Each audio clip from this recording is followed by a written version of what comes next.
ጨበርዬ ወይንም ደግሞ ሊናዬ እንግዲህ እግሯን ተሰብራለች። እኔ በነገራችን ላይ ናቲን የምታፈቅረው ነው የሚመስለኝ። ናቲዬም ዘረጦዬ ማለት ነው። እሱም እንግዲህ ሁን ከፍ እያለ ተመልሶ መጥቷል። እሷም ከነበረው ቁስል ሌላ ቁስል ጨምራለች ወድቃ ማለት ነው። እንግዲህ እሱም ሙዙን ለሷ ብሎ ነበር ያመጡ ሙዙን ብልት አድርጎ ጥሎት ይሄ በሄደ ሰዓት ነበር የወደቀችው። ትንሽ ከባድ ነው፣ ከአደጋ ላይ አደጋ ማለት ነው። ምሩዬ በጭራሽ ነገሮችን በመቻል እንትን እያለች አይደለም። በጣም ልቧ ተሰብሯል። በጣም ነው ያዘነችው። ደስ የሚል የሚያስደስት ዜና ደግሞ አለ። ኪራ ወደ ጽናት ሊሄድ ነው። ይሄ ነገር ደግሞ እጅግ በጣም ነበር ደስ ያለኝ። ምክንያቱም በቃ እልልልል ምናምን ብያለሁ ሁላ ማለት ነው። ምክንያቱም ያው ማሽቃበጥ የመጀመሪያ ስራዬ ስለሆነ ማለት ነውና ዋነኛው ቋሚ ስራዬ ስለሆነ ማሽቃበጥ ነበረብኝና እንግዲህ በጣም ነበር ደስ ያለኝ ሳይው። ምክንያቱም ኪራ በራሱ ፍቃድ በሷ ፍቅር ተይዞ ምናምን በቃ ይሄዳል ብዬ አላሰብኩም። እንግዲህ የሰራተኛ አባት ናቸው። ስለዚህ እንዴት ነው ምናምን ሲሉ በቃ አባትሽ ልጠይቅ ነው የመጣሁት ምናምን ብለህ ሄድ ብሎታል። እርግጠኛ ነኝ ከዛ ሲመለስ ሁሉ ነገር አስታውሶ ይመጣል ብዬ አስባለሁ። ይሄ የኔ ሀሳብ ነው። የእናንተን ሀሳብ እስቲ ኮሜንት አስቀምጡልኝ። ሰላም ውድ የተከበራችሁ የቻናሌ ተከታታዮች እንዴት ናችሁ? ከኔ ጋር ሁሉ ሰላም ነው። ሰላማችሁ ይብዛልኝ ባላችሁበት ውድ ቤተሰቦቼ። ለቻናሌ አዲስ ከሆናችሁ ሰብስክራይብ አድርጋችሁ ቤተሰቡን ነባሮች እንኳን በሰላም መጣችሁ ብያለሁ። ዌልካም ውድ ቤተሰቦቼ። ኪራዬ ማለት ነው። እኔ የሚገርማቸው ነገር ያን ከመጠጡ ሲነቃ ወይንም ደግሞ ከእንቅልፉ ሲነቃ ይሄን ነገር አላልኩም እንደሚል ግልጽ ነበረ። ከዛን ደግሞ ቅዱስዬ የኔ ወንድም ማለት ነው በቪዲዮ ቀርጾ ነበር ያስቀመጠለት። ምክንያቱም ይሄ ለታሪክ ይቀመጥልሃል ብሎ ማለት ነው።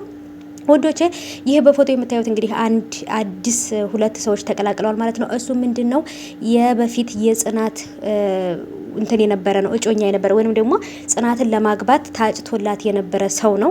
እሱና ወንድሙ እንግዲህ የጽናትን አባት ቁም ስቅላቸውን እያበሉ ነው። አባትየው የጽናት አባት ጽናት ወደ ከተማ መታ ከኪራ ጋራ ግንኙነት እንደጀመረችና ሌላ ህይወት ውስጥ እንዳለች ሲያውቁ ሂደው አባትየው እንግዲህ ልጄ አትፈልግም ማግባት አትፈልግም ብሎ ቃሉን ባፈረሰበት ምክንያት እንግዲህ አንድ በሬ ሰጥቶ ክሷቸዋል ወይንም ደግሞ ካሳ ከፍሏል ማለት ነው። በክፍለ ሀገር በነገራችን ላይ የሆነ ሰው ታጭሶ ምናምን ከዛን አላገባም ብላ እንትን ካለች ምናምን ቤተሰቦቿ ካሳ ይከፍላሉ ማለት ነው። ስለዚህ የጽናትም አባት ደግሞ በሬውን የራሱን አንድ በሬ ነው ሰጥቶ ካሳ የከፈለው ማለት ነው። አሁንም ግን ደግሞ የዛኛው ወንድምየው በፎቶ እንዳያችሁት ይሄ መላጣው ሰውዬ የጽናትን ሊያገባት የነበረው ልጅ ወንድም ነው ማለት ነው። ስለዚህ እሱ ደግሞ በጣም አስቸጋሪ የሚባልና በጣም መጥፎ ጸባይ ያለው በተለይ የጽናትን ቤተሰቦች እየበጠበጠ ያለ ሰው እሱ ነው። ምክንያቱም ልጃችሁ ወንድ አሳዳጅ ናት፣ ባለጌ ስለሆነች ነው የኔ ወንድም አላገባም ብላ ከተማ የሄደችው ምናምን እያለ በተለይ እንደውም የጽናትን አብሮ አደግ ራሱ በቃ አብሮ አደግ እኮ ባለጌ ናት፣ ወንድ አሳዳጅ ናት፣ እዚህ ያለመቻት ብሎ ነው ወደ ከተማ የሄደችው እያለ በጣም ነበር መጥፎ ነገር ሲናገር የነበረው።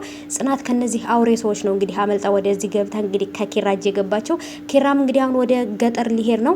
ያ ነገር በጣም ብዙ ነገሮችን ሊያመጣበት ይችላል።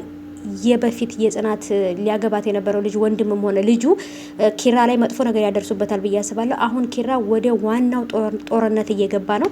እሱ ምንም የሚያውቀው ነገር የለም። ነገሮችን እረስቷል። ግን ደግሞ የሆነ ሰው አናቱን ብሎት ወይንም ደግሞ የሆነ ሰው በዱላ ቢመታውና ትውስታው ቢመለስ ብዬ አሰብኩ ማለት ነው። እንግዲህ ይሄ ነገር ነው በተለይ እዛ ክፍለ ሀገር ላይ ትውስታው ይመለሳል ብዬ አስባለሁ። ምክንያቱም ሁሉም እዛ ያለው ሁሉም እልህኛ ወንድ ስለሆነ አንዱም በዱላ አናቱን ይለውና ከዛም በኋላ ኪራ በዛ በወደቀበት ሲነሳ አስታውሶ ይነሳል ብዬ ነው የማስበው። እንግዲህ አላቅም በቀጣይ ምን እንደሚፈጠር በደንብ እናያለን። ጽናትን በጣም ተስፋ ቆርጣለች። ቤተሰቦች ምሩዬም እንደዛው በናሆም እናት ተስፋ ቆርጣለች፣ እያለቀሰች ነበር። በጣም ነው ያሳዘነች። ጽናትም ደግሞ እንደዛው ማለት ነው። ምክንያቱም ያሉበት ሁኔታ በጣም ከባድ ነው አውቃለሁ። ግን ችሎ ማለፍ በነገራችን ላይ ቀጣይ ላይ በሚመጣው ህይወታቸው አሪፍ ነገር ያጋጥማቸዋል ብዬ አስባለሁ። ኪራም ወደ ጽናት ወሰዱኝ ምናምን በሌሊቱ መኪና ነድታችሁ ካልሄዳችሁ አሁኑኑ ካላደረሳችሁኝ እያለ ያዙ ልቀቁኝ እያለ ነበረ። ያን ነገር ስለማያምን ቅዱስ በቪዲዮ አድርጎ አሳይቶት ነበርና እሄዳለሁ ብሏል። ቅዱስም ወይንም ናሆም አብሮት ይሄዳሉ። ናሆም በእርግጥ መሄድ አይችልም፣ ምክንያቱም ምሩርጉዝ ስለሆነች ተቷ መሄድ ስለማይችል እርግጠኛ ነኝ ቅዱስ አብሮት ይሄዳል። ቅዱስ ምንም ትዳርም ምንም ስለሌለው ኦሬዲ አብሮ መሄድ ይችላል ማለት ነው። ኪራም ብቻውን ከላኩት ከሰው ጋር ሲጣላ በቃ የሆነ ሰው ይመታውና ይገለዋል ብዬ ነው የማስበው። ምክንያቱም ኪራ ይሄ ችኩልነቱና ይሄ ልክ ያጣ ቅናቱ መጥፎ ነገር ያመጣበታል ብያለሁ። እንደምታዩትም ደግሞ ትውስታውን እስከ ማጣት ሁሉ ደርሷል በዚህ ችኩልነቱና ልክ ባጣ ቅናቱ ማለት ነው። አሁንም ደግሞ እንግዲህ ህይወቱን እንዳያሳጣው ነው የምፈራው። ምን ሊፈጠር እንደሚችል አላውቅም። ወደ ክፍለ ሀገር ሊሄድ ነው ኪራ። በጣም ይቸኩላል። በጣም ለነገሮች ቸኳይ ነው። ምን እንደሚፈጠር በጣም ከብዶኛል።